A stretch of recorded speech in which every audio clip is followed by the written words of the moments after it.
सभी गुनहगार हैं कुदरत के कत्ल में, यूं ही हवाएं जहरीली नहीं हुई।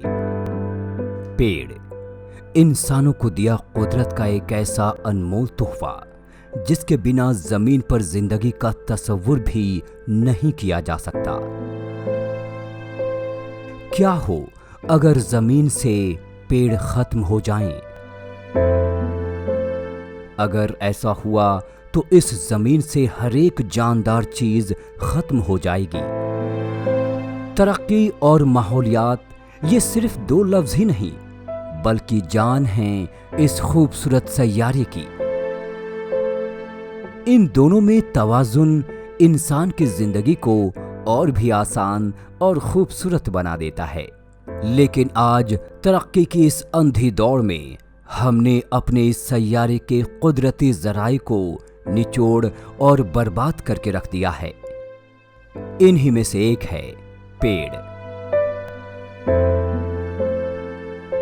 पेड़ न सिर्फ आबो हवा को साफ करने का काम करते हैं बल्कि ये माहौलियाती तवाजुन को भी बरकरार रखते हैं। आज पेड़ों की अंधाधुंध कटाई की वजह से ये तवाजुन बिगड़ गया है, जिसकी वजह से लगातार मौसमों में बदलाव और दर्जे हरारत में इजाफा हो रहा है।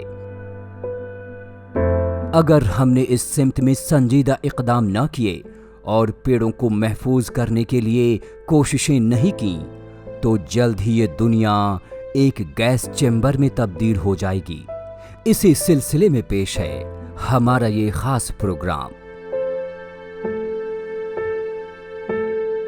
नाज़रीन आदाब, खैर मकदम है आप सभी का हमारी इस खास पेशकश में, जिसमें हम बात करने वाले हैं माहौलियात के बारे में। जी हाँ, ये पूरा प्रोग्राम मबनी रहेगा माहौलियात पर, और माहौलियात की जब हम बात कर रहे हैं तो उसमें पेड़ अपनी अहमियत रखते हैं। कहीं कहीं इस बात का अफसोस होता है कि हम तामीर व तरक्की की बात करते हैं, ज़िंदगी में आगे बढ़ने की बात करते हैं, और पूरी दुनिया इस लिहाज से देखा जाए तो बिलाशुबह तरक्की कर रही है। लेकिन ये तरक्की किस कीमत पर हो रही है, सोचने की ज़रूरत ये है, क्योंकि आज पूरी दुनिया में जो मौजू सबसे ज़्यादा परेशान किए हुए है वो है क्लाइमेट चेंज, ग्लोबल वार्मिंग। तो आज इस प्रोग्राम के वसीले से हमारी कोशिश यही रहेगी कि हम थोड़ा सा इस बात को समझें कि हम अपने आप को देखें तो हम क्या कोशिश, क्या काविश इस तरह की कर सकते हैं जिससे कि माहौल को बेहतर बनाया जा सके। इसके बारे में बात करने के लिए हमारे साथ स्टूडियोज़ में ख़ास मेहमान। आइए सबसे पहले उनसे आपका तारुफ करवाते हैं। हमारे साथ हैं कर्नल प्रभजोत सिंह बिंद्रा साहब, जो एनवायरमेंट एक्टिविस्ट हैं। खैर मकदम है सर, आपका बहुत बहुत हमारे प्रोग्राम में।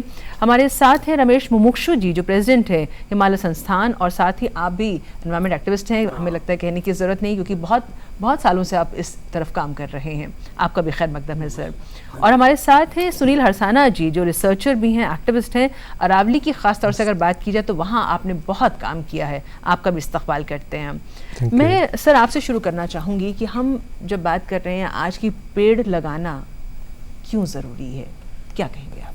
मैम, पेड़ एक वो चीज़ है जिससे हम वातावरण को संतुलित कर सकते हैं जी। कि हम सबको मालूम है कि नई चीज़ नहीं है कि पेड़ किस प्रकार से वातावरण की कार्बन डाइऑक्साइड और वो जहरीली गैसों को सोख लेता है अपने अंदर और ऑक्सीजन बना के बाहर छोड़ता है।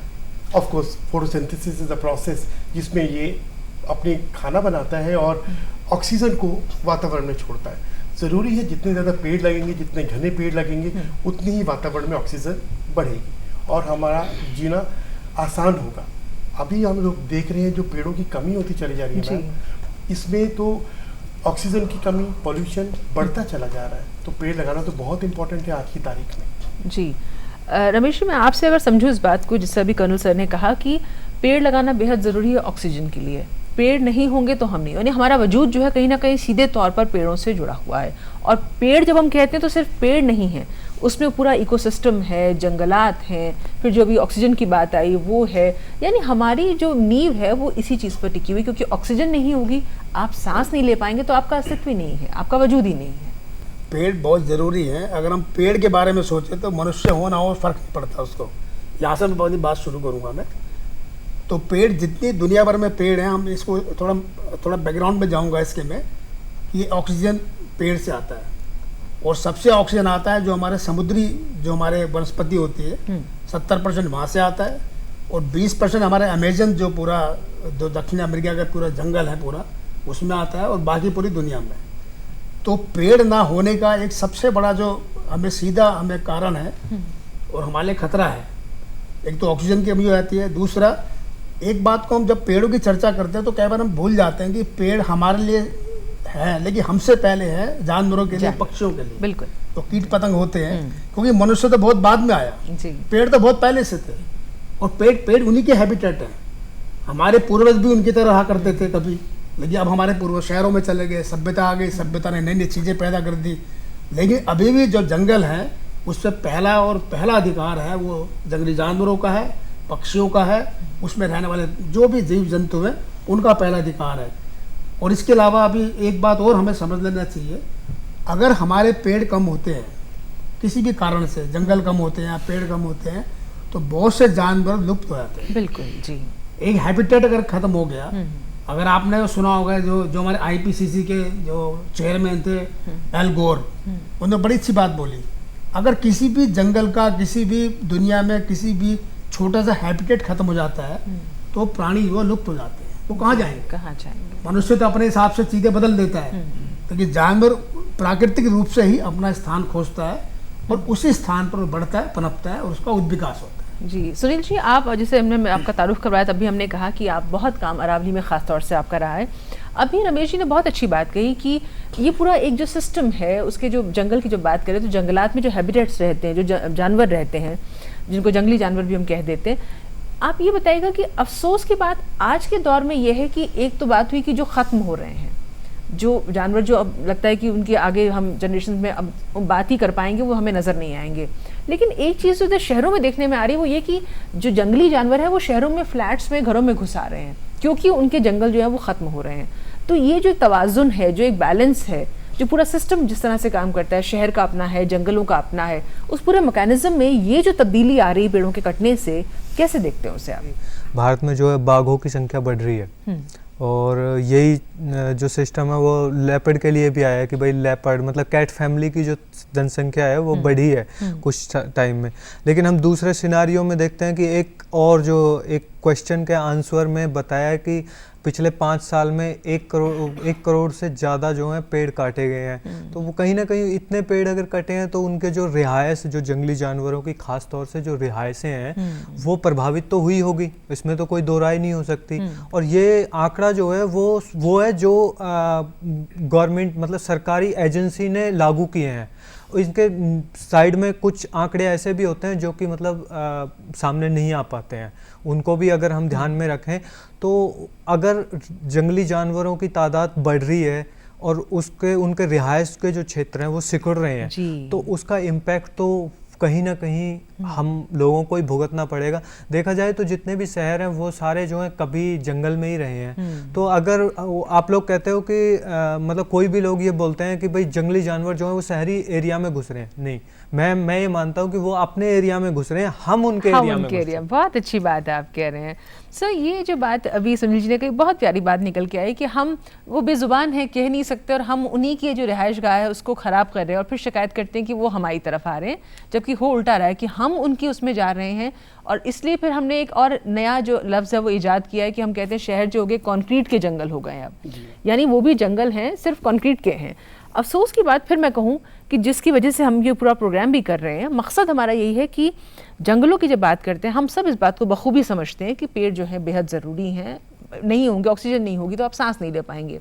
और फिर जो अभी रमेश जी ने कहा इकोसिस्टम की जो बात बार बार आ रही है, सवाल मैं आपसे ये कर रही हूँ कि डेवलपमेंट जो है बिलाशुबह ज़रूरी है, तामीर और तरक्की का सिलसिला हमेशा से होता रहा है, चलता रहेगा, लेकिन उसमें लाइन का हम ड्रॉ करें कि जहाँ हमें लगे कि नहीं ये गलत है। मैम मैं ये कहना चाहता हूँ, अगर डेवलपमेंट हो रहा है, एक्सप्रेस वे बन रहे हैं जी, पेड़ काटना ज़रूरी है, लेकिन रूल्स बने हुए हैं गवर्नमेंट की कि एक पेड़ काटिए तो इतने पेड़ लगाइए। कहीं ना कहीं ये हमसे कहीं ना कहीं चूक हो जाती है, जितने पेड़ काटते हैं उतने पेड़ उतनी स्पीड से लगते नहीं। सिर्फ अगर हम ये ध्यान कर लें कि जहाँ जहाँ पेड़ लगने चाहिए वो समय पे लग जाए, क्योंकि पेड़ काटना बहुत आसान होता है लेकिन लगाने में समय लगता है, उसको बढ़ने में समय लगता है। एक बड़ा पेड़ जितनी ऑक्सीजन देता है एक छोटा पेड़ उतनी ऑक्सीजन नहीं दे पाएगा जी। तो इसको अगर मद्देनजर रखें हम लोग तो लगाने की स्पीड को हमें तेज करना पड़ेगा, चाहे वो शहर हो। कंक्रीट जंगल बन गए, मैं चंडीगढ़ की बात करता हूँ, मैम वहाँ का टेम्परेचर नॉर्मल शहरों से 3 या 4 डिग्री कम ही रहता है, बिकॉज वहाँ पर हर सेक्टर में पेड़ हैं, प्लान किए गए हैं पेड़। तो क्या बाकी शहर जो हम प्लान कर रहे हैं उनमें पेड़ों की संख्या बढ़ाई जाए, यकीनन आप पाइएगा कि फर्क पड़ेगा। आने वाले समय में डेवलपमेंट भी होगा और पेड़ भी बढ़ेंगे। मेरा दूसरा कहना है मैम, जो जंगल है उनमें हमें उनकी डेंसिटी बढ़ानी चाहिए। मैं अभी पढ़ रहा था कि आम, अगर हम 1 एकड़ में 40 आम पहले लगाते थे, ट्रायल हुआ 200 पेड़ आम के 1 एकड़ में लगाए जाएं। अब लेटेस्ट ट्रायल हुआ है 674 पेड़ आम की एकड़ में लगते हैं और करीब 4 गुना मुनाफा किसान को मिलता है। इसी प्रकार से क्यों ना हम इस पेड़ों की जो हमारी उपज है जंगलों में, जहाँ जगह है वहाँ पर उनकी डेंसिटी बढ़ाई जाए, ये मेरी सोच है जी। मैं चाहूँगा कि आप लोग इस पर नज़र डालें, क्या पॉसिबल है ये? रमेश जी, ये जो बात अभी बिनरा सर ने कही, हम बहुत देखिए इस पहलू को अगर समझे कि हम जानते हैं पेड़ नहीं काटना चाहिए, फिर भी काटते हैं। और फिर ये बात जो अभी आई कि पेड़ लगा भी अगर आप दें, पौधा लगाएंगे अगर आप, तो पौधे को फलने फूलने में पनपने में वक्त लगता है, और जब तक वो बाकायदा जाके एक पेड़ की शक्ल लेगा तब तक तो बहुत देर हो चुकी होगी अगर हम इसी तरह से पेड़ काटते रहे तो। सवाल ये है कि हम जब पेड़ों की अहमियत को समझ भी रहे हैं, अपनी जिम्मेदारी भी हम जानते हैं, तो कहाँ हमसे गलती हो रही है, कहाँ चूक हो रही है? असल में इसको ऐसे समझते हैं चीज़ों को, जो आपने कहा कि तरक्की बहुत तेज होती है। एक मकान बनाना है हमको 6 महीने में बना देते हैं हम लोग, लेकिन अभी आपने सुना होगा उत्तराखंड में 4 धाम ऑल वेदर रोड बन रही है बहुत बड़ी, और वो रोड जब वो गंगोत्री की तरफ जाती है तो गंगोत्री में भैरव आती है, भैरव घाटी, उसमें 10,000 देवदार के पेड़ है, और देवदार के पेड़ का जो पूरा ग्रोथ पीरियड होता है वो 100 साल होता है। तो कहने का मतलब अगर देवदार पेड़ कट गया तो उसको हम कंपनसेशन कर ही नहीं सकते किसी प्रकार से जी। तो हमें ये देखना है। तो मेरे सुबह चंडी प्रसाद भट्ट जी से बात हो रही थी, क्योंकि उन्होंने बड़ा प्रयास किया हुआ है कि वो भैरव घाटी के पेड़ बचें और एक अल्टरनेटिव सड़क निकल जाए ताकि वो जंगल बचा रहे। तो सरकार किस तरह देखती है वो देखने की बात है। तो हमें ये समझना पड़ेगा कि कौन से पेड़ काटने हैं, कौन से काटने नहीं हैं, कौन से अल्टरनेटिव रास्ते निकालने हैं। जंगल को बचाना इसलिए ज़रूरी है, जैसे आपने कहा जंगल घने होने चाहिए, तो हमारा एक और प्रयास है, हमने सरकार को भी लिखा है, हम लोग प्रयास भी कर रहे हैं कि 5 साल के लिए, आगामी जितने 5 साल के लिए 3000 मीटर के ऊपर के जितने भी फॉरेस्ट हैं, जितने भी पर्वतीय क्षेत्र हैं, चाहे धार्मिक क्षेत्र हो या वो वैसे घूमने वाले क्षेत्र हो, उनको बिल्कुल रोक दिया जाए। इस कार्यक्रम के माध्यम से सरकार को भी हम कहेंगे। उसमें क्या होता है, जंगल को हम नहीं बढ़ा सकते। ये बहुत बड़ा भ्रम है कि हम जंगल को हम बढ़ा देंगे। आप जंगल को छोड़ दीजिए। उत्तराखंड में पिथौरागढ़ के इलाके में 90 के दशक में एक पुरानी परंपरा है कि वनों को देवताओं को चढ़ाना।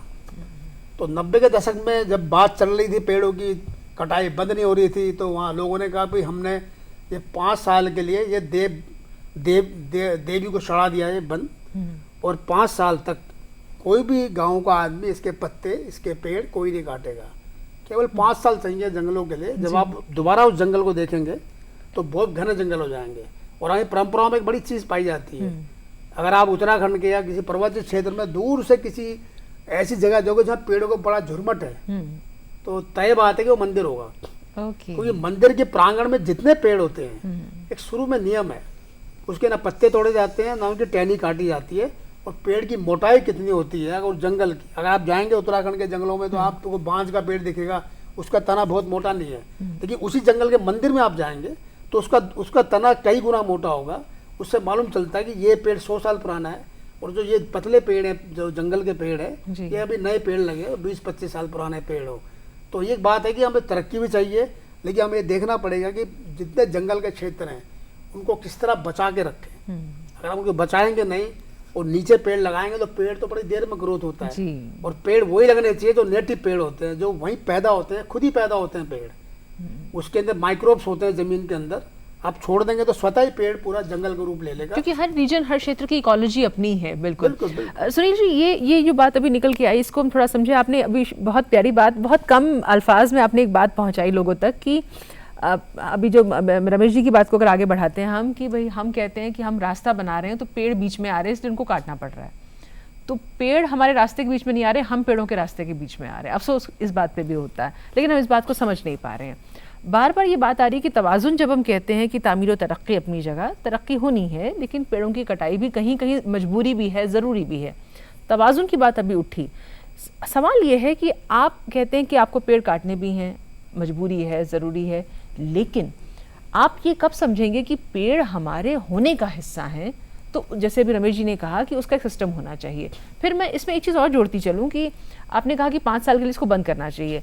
आप अरावली में चूँकि काम कर रहे हैं, मैं इसलिए आपसे सवाल कर रही हूँ कि हम कहते हैं कि टूरिज़्म के लिहाज से, तफरी के लिहाज से, या फिर तीर्थ यात्रा या जैसे ज़ायरीन जाते हैं अक़ीदत के लिहाज से, तो हम जाते हैं दूर दूर तक, लेकिन आप हैं तभी तो ये सब कर पा रहे हैं। जब आप ही नहीं रहेंगे तो इन सब चीज़ों का क्या मतलब रह जाएगा?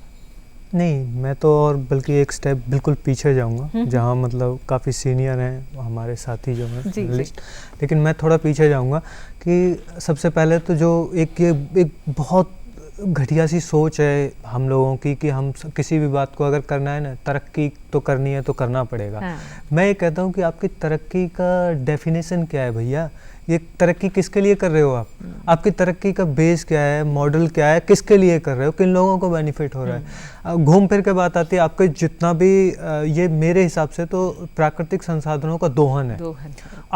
आपकी हर चीज़, जितनी भी चीज़ों को आप तरक्की का नाम दे रहे हो, उन सब का बेस जो है कहीं ना कहीं आपके प्राकृतिक संसाधन है। आप उनको दोहन कर रहे हो, वो ख़त्म हो रहे हैं, और उसके बाद जो है एक दिन वो ख़त्म हो जाएंगे, फिर आप कहाँ जाओगे? फिर ये तरक्की का मॉडल, इसको अगर आपकी तरक्की जो है वो जंगल काटने के लिए आपको बोलती है, तो ऐसी तरक्की को कूड़े के ढेर में डाल दो। तो ये किसको सोचना चाहिए सुनील जी? जनता को सोचना चाहिए। जो लोग इस सोच के साथ आगे बढ़ रहे हैं कि ये तरक्की है, रोड बन रहा है तो तरक्की होगी, या अगर कहीं पे किसान की उपजाऊ ज़मीन को लेकर के उसमें कोई टाउनशिप बनाई जा रही है तो वो तरक्की है, वो तरक्की नहीं है। तरक्की का मतलब है कि हमें एक ऐसा सिस्टम बनाने की ज़रूरत है जहाँ पे कि हर आदमी को जो मूलभूत सुविधाएं हैं, जो एजुकेशन की बात करती है कि हर आदमी को एजुकेशन का राइट है वो मिलना चाहिए, जो हमें मेडिकल जो सुविधाएं हैं वो मिलनी चाहिए, वहाँ तक अगर थोड़ा बहुत जंगल को बदला जा रहा है तो मैं एग्री करता हूँ। ठीक है भाई, लोगों की ज़रूरतें तो पूरी करनी है, लेकिन अगर फ्लैट्स बनाए जा रहे हैं सिर्फ इन्वेस्टमेंट करने के लिए और वो फिर गुड़गांव जैसी सिटीज़ में आधे से ज़्यादा खाली पड़े हैं, तो यहाँ हमें सोचना पड़ता है कि मतलब ये कैसी तरक्की है भैया?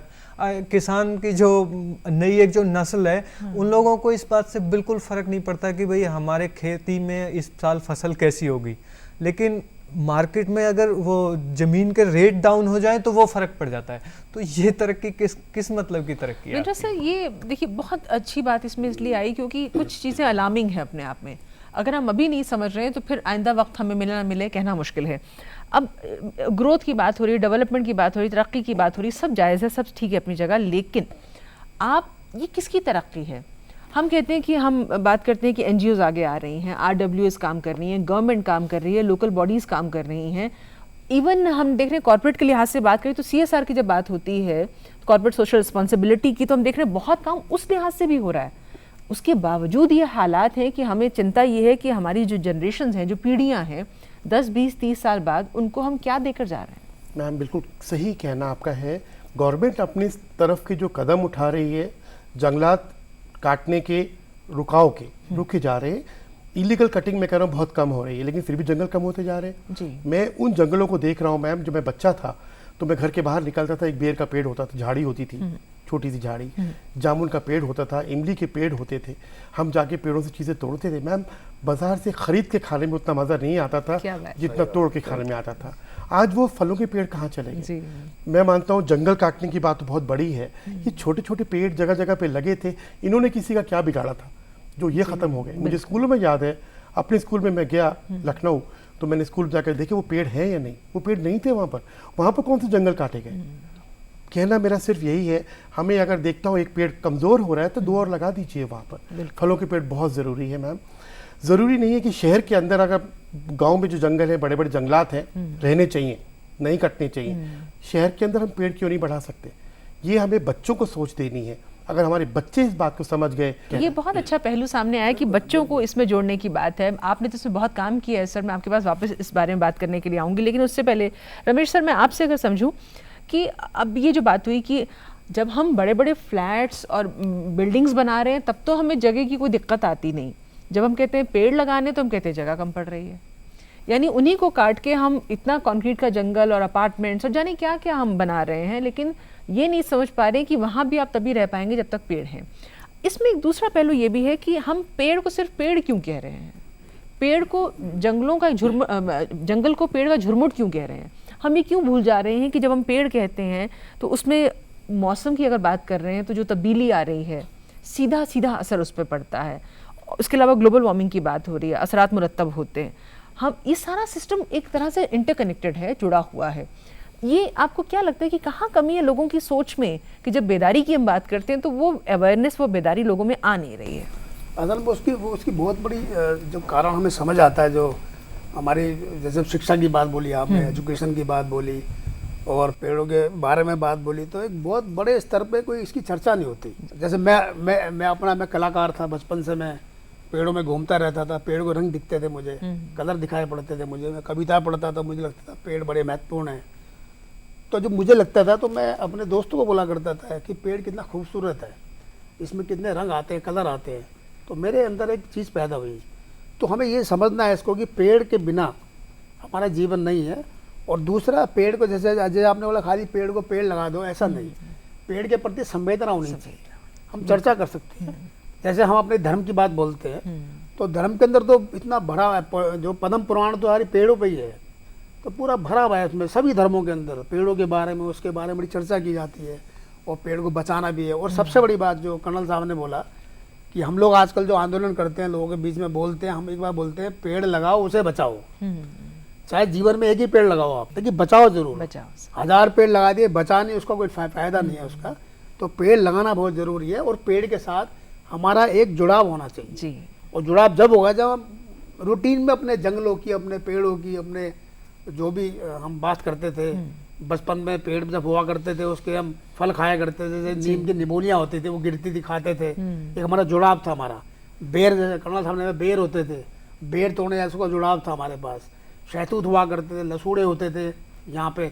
और वो ग्रामीण जो उत्तराखंड के अंदर बहुत से हमारी किलमोड़ी होती है, हमारे घिसालू होते हैं खाने के लिए, अब मैं देखता हूँ वो वैसे ही पड़े रहते हैं। तो हमारा उसका संबंध टूट गया और वो संबंध टूटना एक पहली हमारे सामने एक बहुत बड़ा एक चैलेंज है कि जब पेड़ से हम अपना संबंध तोड़ देंगे, उससे अलग हो जाएंगे, तो डेफिनेटली जंगल कटे या पेड़ टूटे या ना, उसका कोई फर्क नहीं पड़ेगा। और ये बड़े हद तक हमारे को ये महसूस हो रहा है, हमारी जनरेशन के बीच में जो ऐसी चीज़ें आ रही है, ये बड़ी एक अलार्मिंग चीज़ है, इसको बचाना बहुत जरूरी है। तो मैं चलते चलते आप तीनों से गुजारिश करूंगी कि बहुत ही मुख्तसर अंदाज में, सुनील जी आपसे शुरू करते हुए कुछ बस चलते चलते अगर आप कहना चाहें कि एक जैसे मैसेज के तौर पे हम कहें, पैगाम अगर आप देना चाहें हमारे जो नाज़रीन हैं उनको, कि वाकई जो आज बात हो रही है माहौलियात और पेड़ के ताल्लुक़ से क्या करना चाहिए। समस्या आज खड़ी हो चुकी है और संभलने के लिए टाइम है नहीं अब। तो अभी हर आदमी को, जिसको इस दुनिया को अपने रहने लायक रखना है, तो अभी सोचना पड़ेगा, जंगलों को बचाना पड़ेगा, पेड़ों को बचाना पड़ेगा और अपने सारे प्राकृतिक संसाधनों का दोहन कम से कम करना पड़ेगा। रमेश जी, भूटान से सीखना पड़ेगा हमको। भूटान ने एक लक्ष्य रखा कि हम अपने 62% जंगलात रखेंगे, अभी 72 हैं। तो हम बहुत से लक्ष्य की बात करते हैं, तरक्की की लक्ष्य की बात करते हैं, नहीं, हमारे सामने सबसे बड़ा लक्ष्य होना चाहिए, दिन रात ये बात होनी चाहिए सरकार की ओर से भी, सब ओर से भी, कि हमारे पेड़ में जो हमने 33% फॉरेस्ट की बात बोली है, कम से कम 33 फॉरेस्ट हमारे देश में हो और उसके लिए पूरा प्रयास किया जाए। तो हमें पूरी तरह ये एक प्रण ले लेना है पूरी सरकार को, सब लोगों को, कि हम अपने देश में 33 नहीं बल्कि 40% पेड़ हमारे देश में रहें।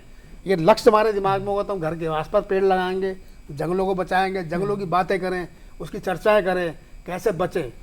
तो बच्चों के अंदर तो होना चाहिए, लेकिन बड़ों के अंदर भी बात बताने की ज़रूरत है, और चाहे कानून के ढंग से बताएं। और कानून अगर सशक्त हैं, कानून में जो लूप होल है वो हमें दूर करने चाहिए, क्योंकि जब सरकार ही कई बार ऐसा काम कर देती है कि हमें उठना पड़ता है, तो वो मैं उसको गलत मानता हूँ। इसका मतलब कहीं ना कहीं कमी है, उसको भी दूर करें।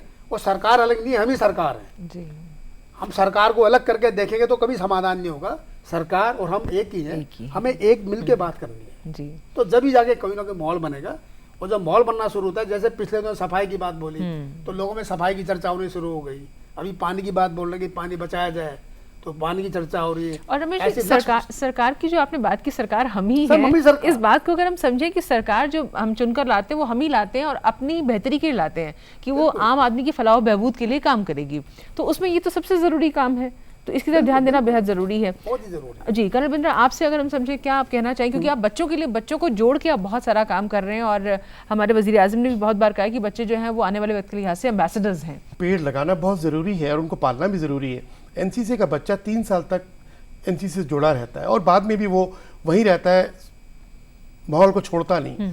तो मैं चाहता हूं कि ये हम लोग एनसीसी के थ्रू, स्कूलों के थ्रू और पेड़ लगाएं। अपने परिवार के लोग जितने हैं उतने ही पेड़ लगा दे और उनको पाल दे। मेरे ख्याल में हमें, और अपनी जो जनसंख्या आगे आ रही है, आगे जो हमारी बच्चे आ रहे हैं, उनको एक अच्छा समाज, एक अच्छा वातावरण दे पाएंगे। मैम, जितने खूबसूरत रंग हमें नेमत के तौर पे मिले हैं, उनका हम इस तरह से इस्तेमाल कर रहे हैं कि हमने कभी ये नहीं सोचा कि हमसे पहले की पीढ़ियाँ अगर ये कर चुकी होती तो आज हम इतने इत्मीनान से इस बारे में बात ना कर रहे होते। अब ये शायद आपकी और हमारी जिम्मेदारी है, उसे हम समझें, माहौलियात के ताल्लुक़ से बात करें, जंगलात के लिहाज से बात करें, पेड़ों की बात करें, ये सब बेहद ज़रूरी है। पैसा खर्च करके आप दूर दराज घूमने के लिए जाते हैं, तफरीह के लिए जाते हैं, थोड़ा सा कम खर्च करके अगर अपने आसपास एक तवाज़ुन बना लें तो ज़िंदगी बहुत खूबसूरत हो जाएगी, आसपास का माहौल और बेहतर हो जाएगा। मुस्तकबिल को लेके हमारी जो सोच है उसमें शायद कुछ बदलाव आएगा। हम शुक्रिया अदा करना चाहेंगे हमारे तीनों खास मेहमान का, सुनील जी आपका, रमेश जी आपका, कर्नल बिंद्रा आपका भी बहुत बहुत शुक्रिया इस प्रोग्राम में आने के लिए। और नाज़रीन, इसके साथ ही हम लोग आपसे, जैसा कि हमने कहा था कि ये एक ख़ास पेशकश हम लोगों की है माहौलियात के ताल्लुक़ से जब हम बात कर रहे हैं। आइंदा भी हमारी इस तरह की कोशिशें जारी रहेंगी। फ़िलहाल के लिए हमें दीजिए इजाज़त।